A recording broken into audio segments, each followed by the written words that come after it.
Boa noite, me chamo Breno Farias e hoje eu vou explicar um pouco sobre grafos direcionados. A teoria dos grafos é um ramo da matemática que estuda as relações entre os objetos de um determinado conjunto. Para tal são empregadas estruturas chamadas de grafos, que têm a seguinte fórmula: G igual V e A, onde V é um conjunto não vazio de objetos, denominado vértices, e A é um subconjunto de pares não ordenados de V, denominado arestas. Aqui tem uma imagem de um exemplo simples de um grafo, onde tem 4 vértices, que seriam esses pontos aqui, e as ligações entre eles são chamadas de arestas, que tem 6 no caso, são as linhas. O grafos direcionados é um par também de G igual V e A, que diferentemente de grafos não direcionados, onde as arestas são bidirecionadas, por exemplo, se existe uma conexão A para B, também vai existir uma conexão de B para A. Aqui nesse exemplo tem uma conexão do 3 com 2 e do 2 com 3. Mas se você perceber, ele segue dois caminhos diferentes aqui, ó. Em um grafo não direcionado, né, que tem as arestas bidirecionadas, ele teria um único caminho com uma seta apontada para o 3 e para o 2. Essa é a maior diferença entre um grafo não direcionado para um direcionado. Nesse exemplo aqui, temos o vértice, que recebe os valores 1, 2, 3, 4, 5, e as arestas que recebem os valores 1 e 5, 2 e 3, 2 e 4, 3 e 2, 4 e 3, 5 e 2, 5 e 4. Aqui, como foi explicado, né, as arestas são pares ordenados de vértices. Então aqui temos o 1 faz a ligação com o 5, o 2 a ligação com o 3 e assim por diante. Como no exemplo, o 1 ligado com o 5, o 5 com 2, o 2 com 4, o 3 com 2, o 4 com 3, o 2 com 3 e o 5 com 4. Um exemplo prático de um grafo direcionado seria uma grade curricular, onde para você cursar determinadas matérias você precisa ter cursado outras. Como por exemplo aqui, em cálculo 2, você precisa ter cursado o cálculo 1A para poder cursar o cálculo 2. E você precisa cursar cálculo 1A para cursar física, e assim por diante. Outro exemplo seria de uma pessoa que segue outra em uma rede social, por exemplo, o Instagram, onde a gente tem o V, que se recebe o nome das pessoas, e o A das arestas, que recebe o conjunto, onde X segue Y. Aí temos aqui João, Maria, Mike e Bruna. João segue Maria, Maria segue João e assim por diante. No Instagram, usando como exemplo, você não precisa seguir quem te segue, isso é uma opção sua. Então, por exemplo, a Bruna segue os outros 3. Como vocês podem ver aqui, a Bruna segue o Mike, e a Bruna também segue o João, e a Bruna também segue a Maria. Mas só que ninguém segue a Bruna. Isso você pode, usando dessa forma, se ver como um grafo não direcionado. Porque nem sempre, quando parte de um ponto A para um B, esse B precisa também ir para o A. Nem sempre vai seguir o mesmo caminho. Também pode se usar como vias de mão única, uma estrada. Quando que você só tem uma única direção para ir. Então, por exemplo, você está no bairro X e quer chegar no bairro Y, mas você tem, por esse caminho, para você ir do X para o Y, você tem uma via de mão única. Então, o caminho que você pegar do bairro Y para o X vai ser diferente do que você vai pegar do bairro X para o bairro Y. Eu tenho outro exemplo bem bacana para explicar o conceito de grafos direcionados. Temos o Zé, que gosta de AC/DC, e AC/DC toca metal. Então, se o Zé gosta de AC/DC e AC/DC toca metal, isso também significa que o Zé gosta de metal. E continuando, e se metal é rock, AC/DC toca metal, e se metal é rock, AC/DC toca rock também.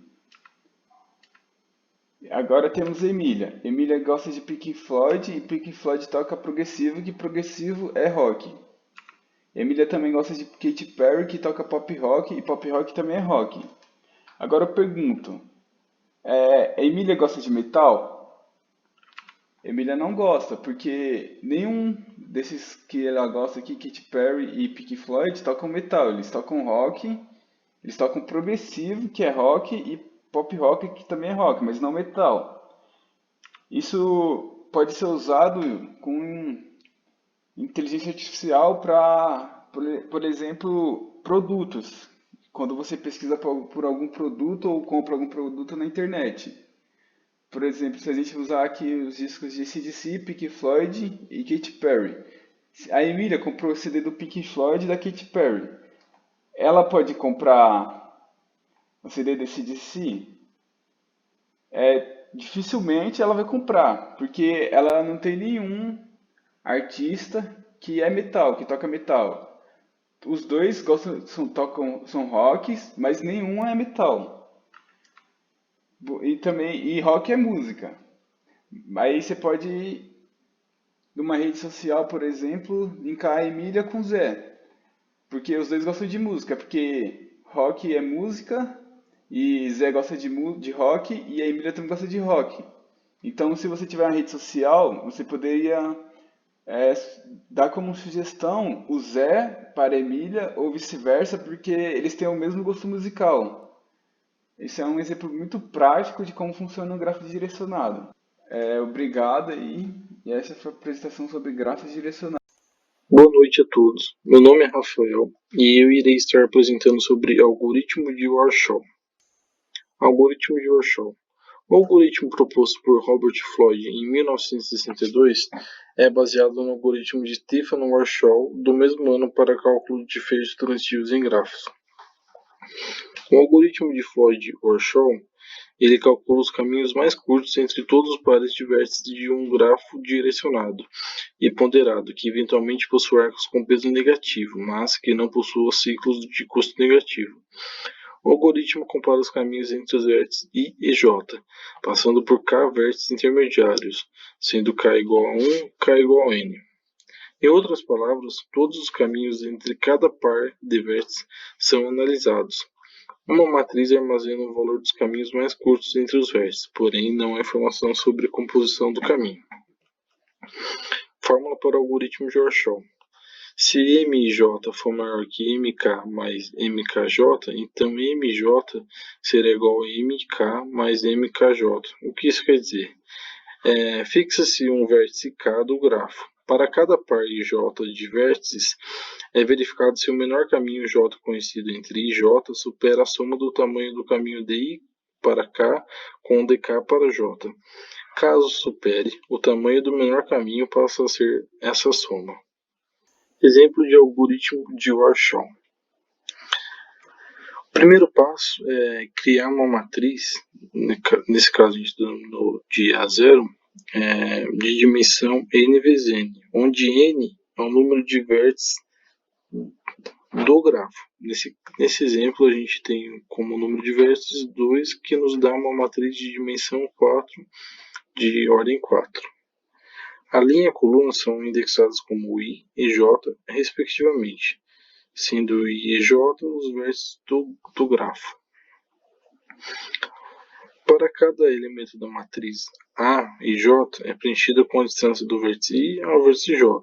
Se não houver caminho do vértice I ao vértice J, o elemento da matriz é deixado como infinito. Para o exemplo aqui que foi dado e grifado desse grafo, o caminho que a gente vê no grafo, que é do caminho 2 até o 4, nos dá como peso, nos dá como valor 4. Nesse caso, o valor de 2 seria correspondente a I, ou seja, correspondente à linha, e o caminho 4 seria como o vértice, na verdade, seria como a coluna, como o J. Então, para preenchimento da matriz A0, o elemento 2, 4, nos dá como valor 4. Como podemos ver, a linha 2 e a coluna 4 corresponde ao valor 4. E assim sucessivamente para outras vértices, seguindo o caminho e peso.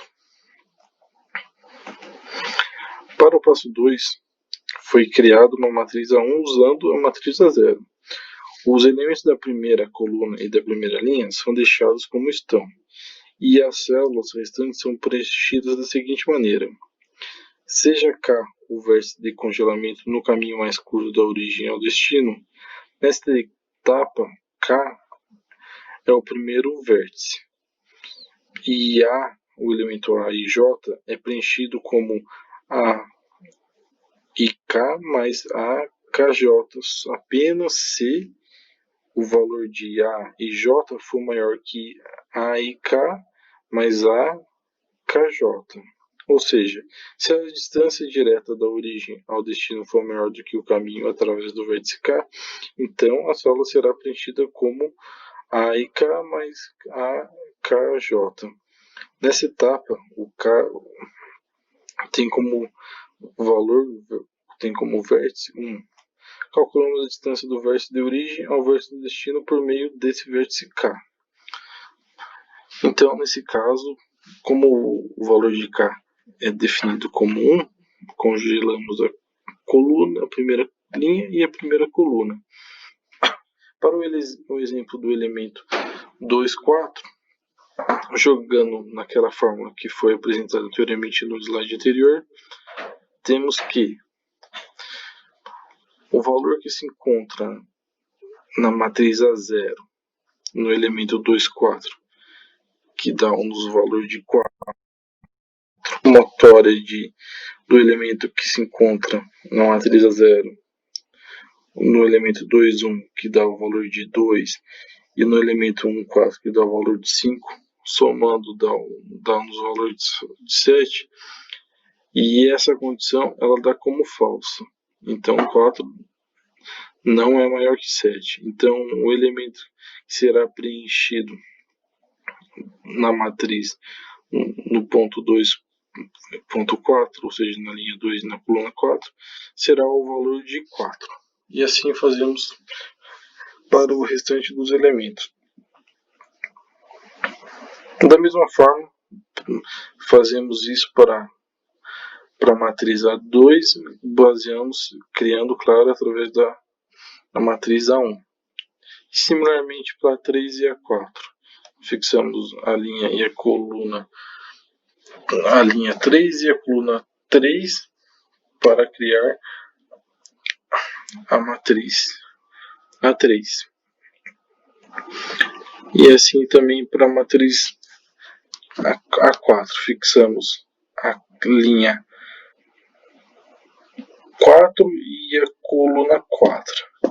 E nesse caso, a matriz A4 nos dá o caminho mais curto entre cada par de vértices. Isso também é possível fazer usando esse algoritmo de Warshall, é possível fazer criando um código conforme a gente consegue ver na imagem ao lado. E isso é o que tenho para apresentar sobre algoritmo de Warshall.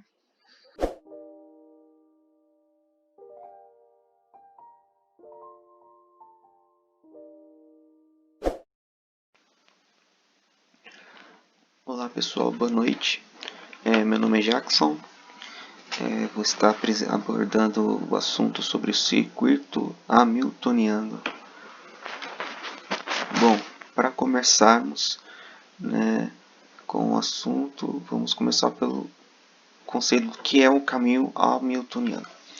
Bom, um caminho hamiltoniano é um caminho, que passa exatamente uma vez por cada grafo. Ele passa uma vez por cada vértice de um grafo, que é diferente do caminho euleriano, que passa uma vez por cada aresta. Lembrando que cada vértice cada ponto representado num grafo, e a aresta é aquela linha que interliga os vértices. Nos próximos slides tem alguns exemplos, os exemplos mais simples, para descrever melhor o que são esses grafos hamiltonianos. Bom, o ciclo ou circuito hamiltoniano é um caminho fechado, ou seja, começa e termina no mesmo vértice, né?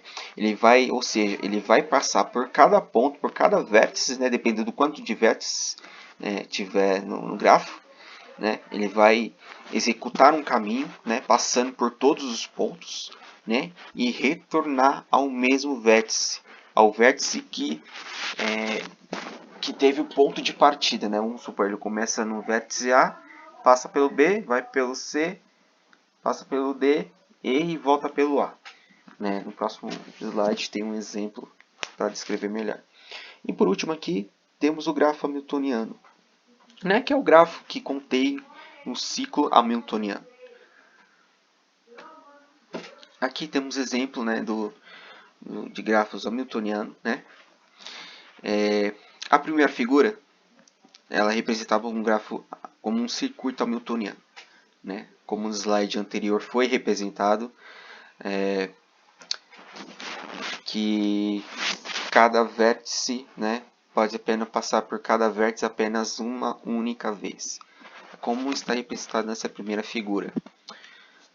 Vamos supor, aqui ele vai começar do A, vai para o B, passa pelo C, vai para o D, depois vai para o E e finaliza no A.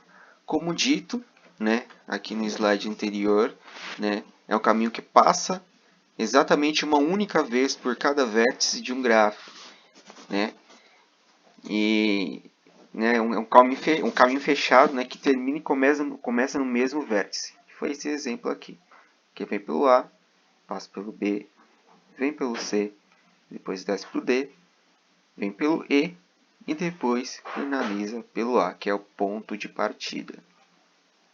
Já nessa segunda figura, ela não representa como circuito hamiltoniano. Por quê? Reparem que aqui não há uma aresta entre o A, o vértice A e o vértice B, e nem entre o vértice E e o vértice D. Ou seja, ele vai, né, segundo pela interligação dessas arestas entre os vértices, né, se você começar de qualquer ponto, você vai perceber que você vai ter que repetir algum vértice, né? Que se fosse algum caminho eureliano, né, no caso, daria. Só que como um caminho euleriano, ele tem que passar por é um caminho que passa por todas as arestas, como já foi abordado. E se começarmos pelo vértice A, né, aqui então a gente vai ter que descer pelo C, né, ou vir pelo D ou vir pelo B, vamos supor que a gente vai pelo B. A gente sobe para o B, desce para o D, e de novo nós vamos retornar para o C.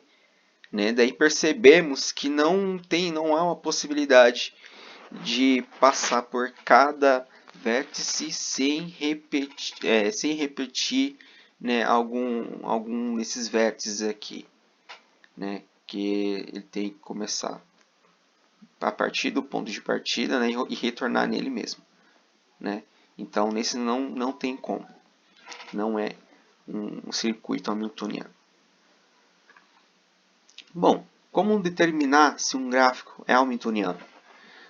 Não existe uma regra ou um algoritmo simples. O problema de saber se um gráfico qualquer é hamiltoniano é NP completo, ou seja, intuitivamente significa que podemos verificar em tempo polinomial se temos uma solução, mas não podemos produzir uma solução em tempo polinomial. Né? E essa designação, esse adjetivo, esse nome, né, hamiltoniano, ele se refere ao matemático irlandês Sir William Rowan Hamilton, que viveu de 1805 a 1865.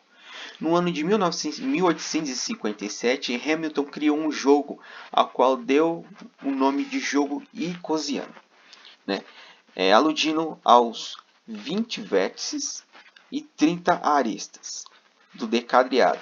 E se formos reparar bem aqui, cada vértice é representado, né, por cada cidade bem conhecida, né? Hamilton ele rotulou cada cidade do decaedro, do decaedro, né? Vamos pronunciando melhor, com nomes de cidades conhecidas, né? Ele rotulou cada um desses vértices aqui com cidades bem conhecidas, né? Com uma forma de passar por cada uma delas sem repetir as mesmas.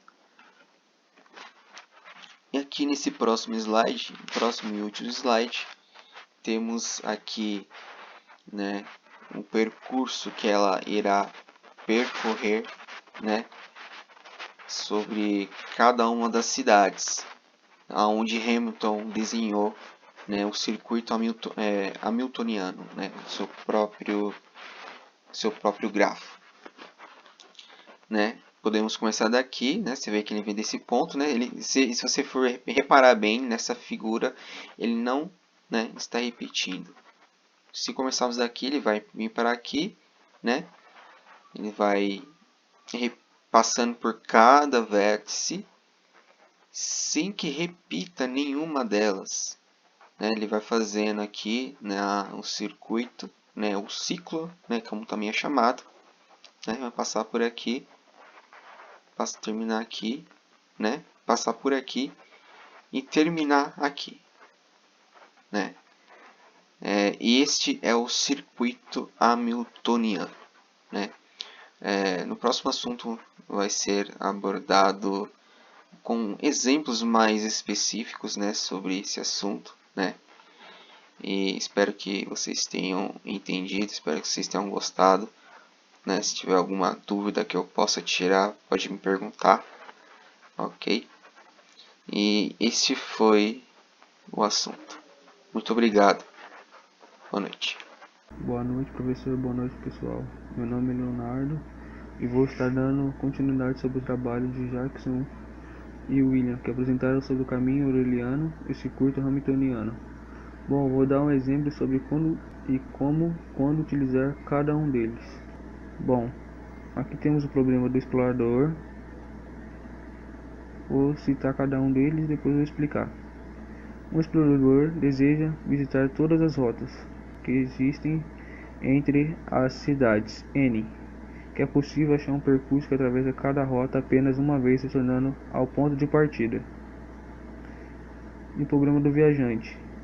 Um viajante deseja visitar todas as cidades N. É possível achar um percurso que visita cada cidade apenas uma vez, retornando ao ponto de partida? Bom, vamos ver se tem como fazer isso. Para apreciar a diferença entre os dois problemas, vamos considerar um exemplo com 7 cidades, A, B, C, D, E, F, G, e as estradas entre elas. Visualizar essa situação utilizando os gráficos abaixo, onde cada cidade está associada a uma vértice e cada estrada entre duas cidades está associada a uma aresta. Unindo as vértices corresponde às respectivas cidades. Bom, A, B, C, D, E, F, G são as cidades. Do ponto A ao ponto B são as arestas, que é a ligação de uma face com a outra. Esse pontinho vermelho que está bem aqui no gráfico, nessa imagem, são as vértices. Então quer dizer, cada cidade, cada pontinho desse aqui é uma cidade. Continuando o problema do viajante, o viajante deseja achar um percurso que começa em A, passa por cada cidade exatamente uma vez e termina em A. Aí ficaria assim: A vai para B, de B vai para G, de G vai para C, de C vai para D, de D vai para E, de E vai para F, e assim acaba. Observe que o viajante passa por cada cidade uma única vez, executando a inicial. Agora vamos falar sobre o problema do explorador. O explorador deseja achar um percurso que comece em A, atravessa cada estrada exatamente uma vez e termina em A. Então vai de A para B, de B vai para G, de G vai para C, de C vai para D, de D vai para E, de E vai para F, de F vai para A. Bom, aqui podemos observar que o explorador passa por cada estrada uma única vez, mas pode passar por algumas cidades várias vezes. Resumindo, o problema do explorador é achar um trajeto fechado, que inclui cada aresta do gráfico. E o problema do viajante é achar um ciclo que inclui cada vértice do gráfico. Bom, agora vamos definir um grafo conexo G é euleriano se existe um trajeto fechado que inclui cada aresta de G. Tal trajeto é chamado de trajeto euleriano ou circuito euleriano. Um grafo G, que é hamiltoniano, se existe um ciclo que inclui cada aresta de G, tal que o ciclo é chamado de ciclo hamiltoniano.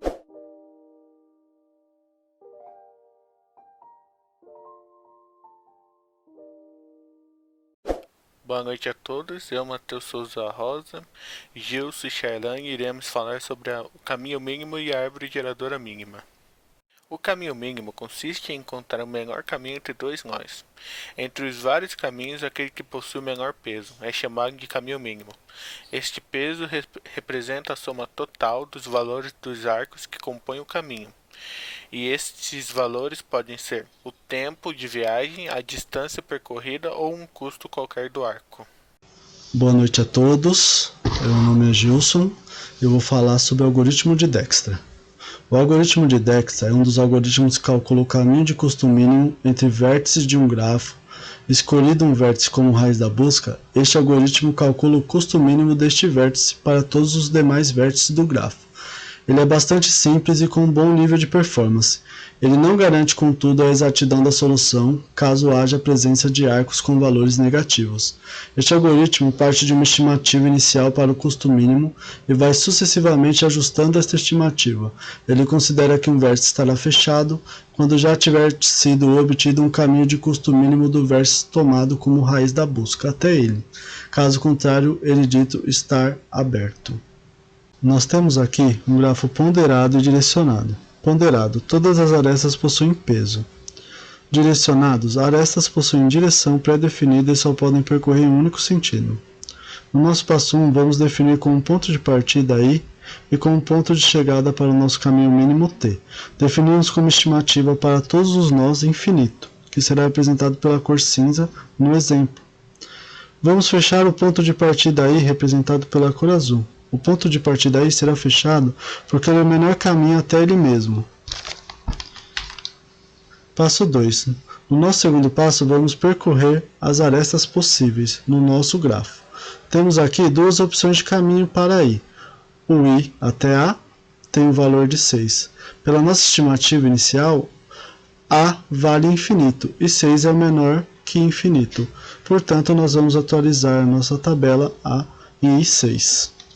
O I até B tem um valor de 3. Nesses caminhos, percebemos que o B tem o menor caminho possível entre os dois caminhos. E também percebemos que o I é a única opção possível para se chegar ao B. Então nós iremos fechar o nó, uma vez que ele é o único possível e também o menor caminho de I. No passo 3, vamos ao nó B para as três opções possíveis de A, C e D. De B para A, nós temos em B o valor de 3. Para A, ele tem que percorrer 4.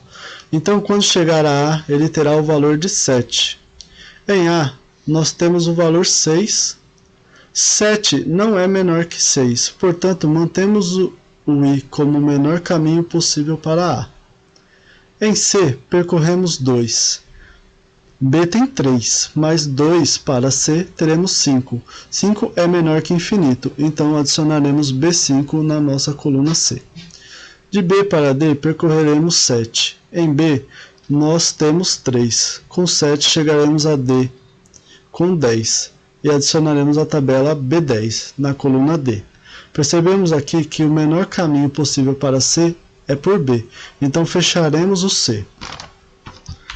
No passo 4, nós vamos percorrer os caminhos possíveis de C.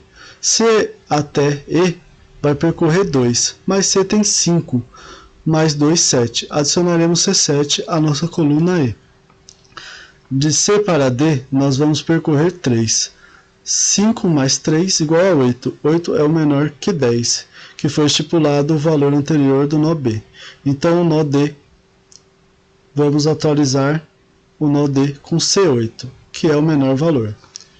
Entre todas as opções de caminho desse passo, o I até A é o menor caminho possível, então vamos fechá-lo. No passo 5, vamos definir que o menor caminho a E é por C, então vamos fechar e C7. No passo 6, agora vamos partir do nó E para as opções possíveis, de E até F e de E até T. De E até F temos o valor de 7, mais E tem 7, mais 7, 14. Então de E até 7, E até F o valor é 14. De E até T nós temos o valor de 4, e E tem 7, mais 4, 11. Vamos definir que de E até T nosso valor é 11. Percebemos aqui que o nosso menor caminho possível para o passo 6 é o de C até D, no valor de 8, então vamos fechá-lo, o nó D em C8. No passo 7, vamos percorrer o caminho de D. O único caminho possível para D é T.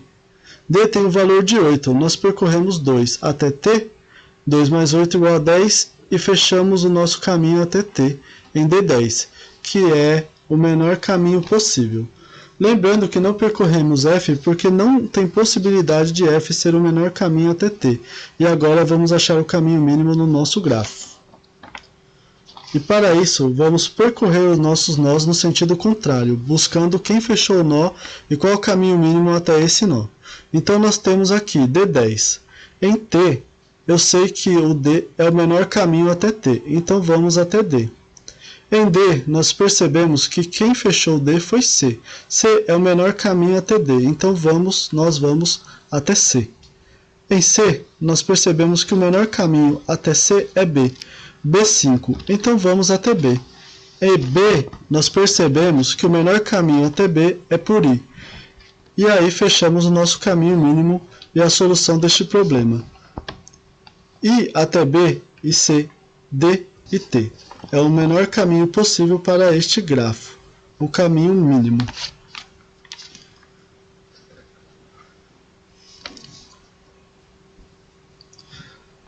Essa é uma forma de encontrar o caminho mínimo. Caso vocês se interessem pelo tema, recomendo pesquisar sobre o método de resolução usando a ferramenta Solver do Excel. É bem interessante e acredito que vão gostar. Boa noite a todos e até a próxima.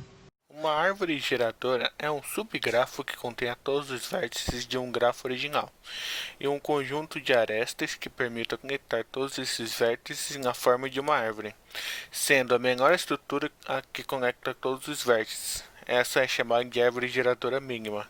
Condições para existir uma árvore geradora mínima. Para quaisquer dois vértices distintos, sempre deve existir um caminho que os une. Como todos os vértices estão conectados, calcular uma árvore geradora não depende do vértice inicial. Portanto, o grafo deve ser não direcionado, conexo e ponderado. Um grafo não direcionado é um par onde o conjunto de arestas é constituído de pares de vértices não ordenados. As arestas U e V e U são consideradas como uma única aresta. A relação de adjacência é simétrica. Self-loops não são permitidos. Um grafo é dito conexo se existir pelo menos um caminho entre cada par de vértices do grafo. Caso contrário, o grafo é chamado de desconexo. Um grafo ponderado é quando é associado um conjunto de pesos ou somente um peso a cada aresta. A árvore geradora mínima normalmente é utilizada em redes de telecomunicação, projetos de rodovias, ferrovias, redes de transmissão de energias, armazenamento de informações, análise de cluster e etc. Um exemplo de utilização da árvore geradora mínima é quando uma companhia aérea ganha um novo espaço para atuar. Para calcular a rota mais eficiente, quando os aviões serão necessários e em quais lugares serão os pontos de parada, se faz o uso da árvore geradora mínima. Olá pessoal, tudo bem com vocês? Eu sou a Charlane e vou explicar sobre o problema da árvore geradora mínima. Bom, um problema encontrado ao se projetar redes é como conectar todos os nós eficientemente, onde os nós podem ser computadores, telefones, depósitos, etc. Uma árvore geradora mínima pode fornecer uma solução econômica, uma que necessite da menor quantidade de cabos, tubos ou qualquer que seja o material usado para a conexão. O problema pode ser resolvido usando uma estratégia gulosa que constrói incrementalmente. Existem algoritmos para a construção de uma árvore geradora mínima, uma árvore geradora de peso mínimo para um dado grafo simples e conexo com peso. Um dos algoritmos clássicos para obter soluções ótimas é o algoritmo de Prim. O funcionamento do algoritmo de Prim consiste em considerar um vértice inicialmente na árvore. A cada interação, o algoritmo procura a aresta de menor peso que conecte um vértice na árvore a outro que ainda não esteja na árvore. Esse vértice é adicionado à árvore e o processo se repete. Esse processo continua até que todos os vértices façam parte da árvore. Não se pode encontrar aresta que satisfaça essa condição. Grafo desconexo. Lembrando que grafo desconexo é quando pelo menos um par de vértice não está ligado a nenhuma sequência de arestas. Algoritmo de Prim complexidade. Considerando um grafo GVA, onde V é o número de vértice e A é o número de aresta, a complexidade no pior caso é O V vezes A, ou seja, não é otimizada. Por quê? Como A, que é o número de aresta, é proporcional a V elevado a 2, esse algoritmo é o número de vértices ao cubo, portanto é bem pesado. A eficiência do algoritmo depende da forma usada para encontrar a aresta de menor peso, usando uma fila de prioridades. Para achar a aresta de menor peso, o custo pode ser reduzido para o A log V, que é o número de arestas vezes log número de vértices, no pior caso. Dá para melhorar muito, mas colocando na fila de prioridades, aumenta muito a complexidade para entender o algoritmo. Através desse passo a passo, veremos como funciona na prática o algoritmo de Prim. Bom, nós começamos pelo vértice zero. Esse é um cálculo vértice zero. Ele mesmo já passa a fazer parte da árvore. Veja na coluna o índice zero, que é a posição pai dele, e os restantes dos vértices menos 1 sem pai, igual está aqui na nossa coluna do passo 1. Portanto, ele é o primeiro vértice da nossa árvore geradora. Agora temos que encontrar as arestas com menor peso.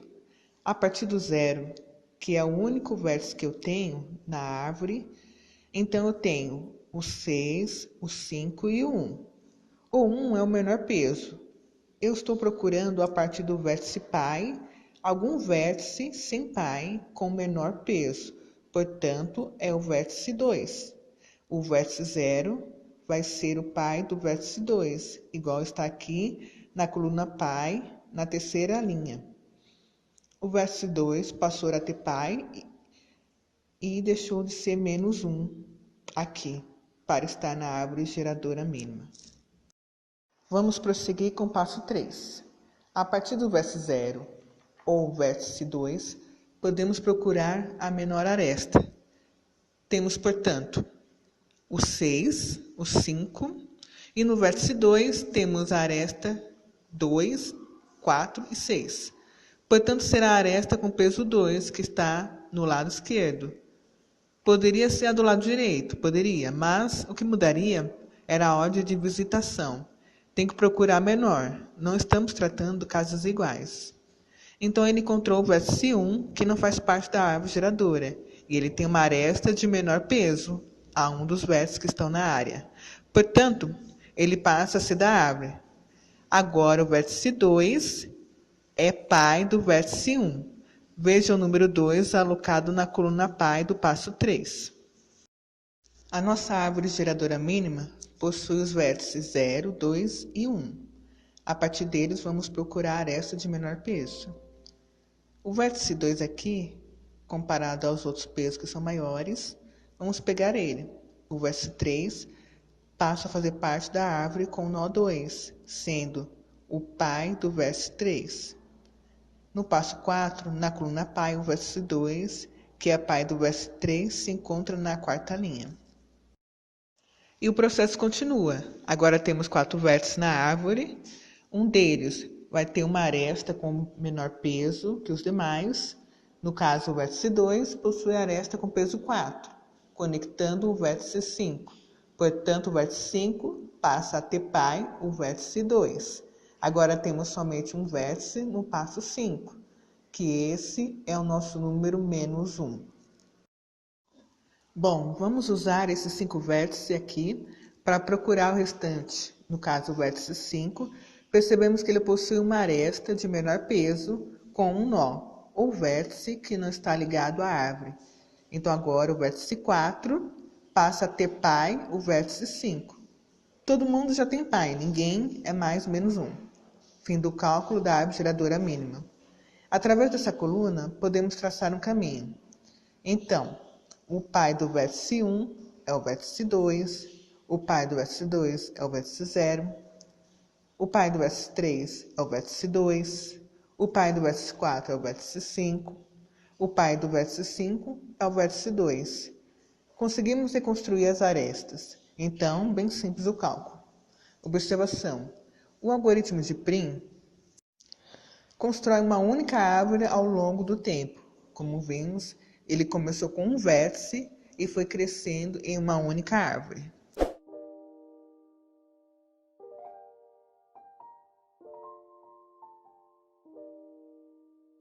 Boa noite, me chamo Carlos e vou estar apresentando para vocês sobre o algoritmo de busca em profundidade.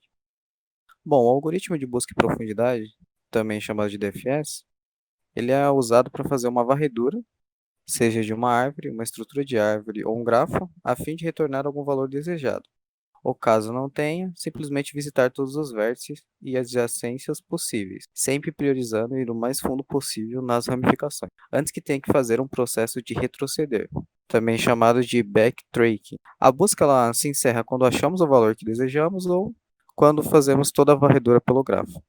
Bom, a gente vai estar aí definindo os nós não visitados como branco e pegando um nó inicial aí que vai ser o 0. Quando a gente faz a visita do nó, a gente vai estar pintando ele de azul e verificando aí as ramificações dele, que no caso do 0 é apenas 1. Chegando no nó 1, a gente pinta ele e verifica as adjacências, 2 e 3. Bom, a gente optou aí pelo nó 2, porque ele tem mais ramificações, o 4 e o 5, e a gente vai estar sempre buscando o mais profundo possível.